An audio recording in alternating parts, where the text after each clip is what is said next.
पितृपक्षाचा पहिला दिवस प्रथमा प्रतिपदा। जीवनात देवपूजा, उपासना, दानधर्म याला जितकं महत्त्व आहे तितकंच महत्त्व आहे पितृपूजेचं। आपलं अस्तित्व फक्त आपल्यामुळे नाही तर पूर्वजांच्या आशीर्वादामुळे आहे आणि या पितरांचं स्मरण करण्यासाठी वर्षातील सर्वात पवित्र काळ म्हणजे पितृपक्ष। पुराण कथेत सांगितलं आहे, एकदा कर्कटी नावाची स्त्री होती। ती नेहमी उपाशी असे, अन्नासाठी भटकत असे। पितृपक्षात आलेल्या ब्राह्मणांनी तिला सांगितलं, तू पितरांसाठी श्राद्ध कर, तर्पण कर, मग तुला कधी भूक लागणार नाही। तिने श्रद्धेने पिंडदान केलं आणि आश्चर्य म्हणजे त्या दिवसापासून तिचं आयुष्य समृद्ध झालं। ही कथा आपल्याला सांगते की पितरांची कृपा मिळाली तर सर्व दुःख दूर होतात। आता प्रथमा तिथीचं महत्त्व, पहिल्या दिवसाचं महत्त्व। पितृपक्षाची पहिली तिथी म्हणजे प्रथमा किंवा प्रतिपदा। हा दिवस म्हणजे आरंभ।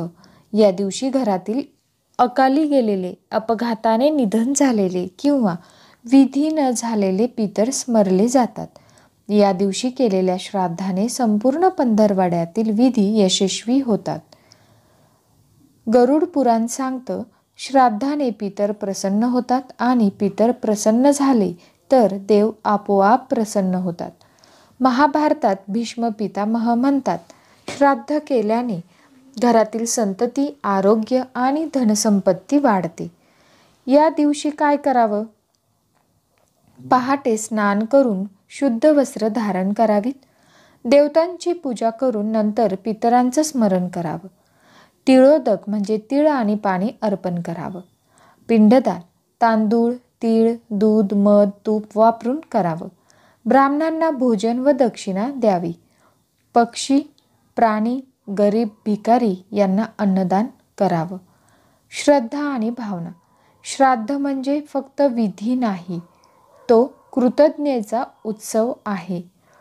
पितर आपल्याला दिसत नसले तरी त्यांचे आशीर्वादच आपल्या आयुष्याला आधार देतात।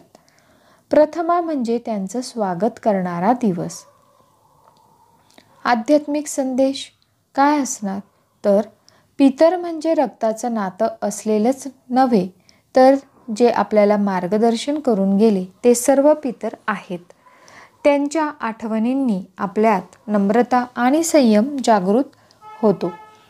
प्रथमा शिकवते, आपण कुणाचे तरी ऋणी आहोत आणि त्यांची जाणीव ठेवणं हेच खरं पुण्य आहे। करावयाचे नियम। शुद्ध मनाने व श्रद्धेने विधी करावा। शक्य असल्यास कुशाचे आसन वापरावं। उपवास किंवा अल्पाहार ठेवावा। अन्न बनवताना कांदा लसूण वापरू नये। आता कोणत्या गोष्टी टाळायच्या तर वाद, भांडण, राग टाळावा। मांसाहार, मद्यपान टाळावे। विधीला केवळ दिखावा करू नये। पवित्रतेचा भंग होईल असे काहीही करू नये। फल व परिणाम।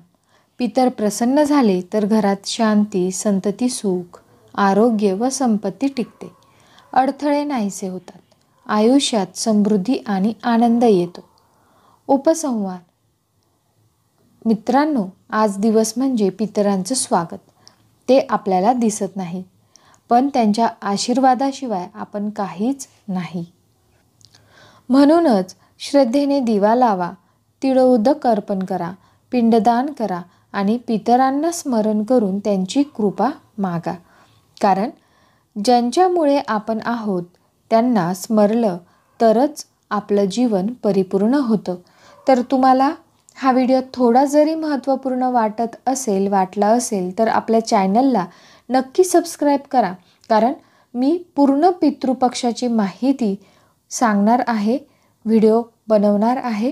तसेच पितृपक्षात काय करावे काय नाही प्रत्येक दिवसाची माहिती देणार आहे आणि संपूर्ण शास्त्र सांगणार आहे पितृपक्षाचं। तरी तुम्हाला जर ही माहिती जाणून घ्यायची असेल तर नक्की चॅनलला सबस्क्राईब करून ठेवा। बेल बटनवरती क्लिक करा जेणेकरून व्हिडिओ अपलोड केला की लगेच तुम्हाला त्याचं नोटिफिकेशन मिळेल।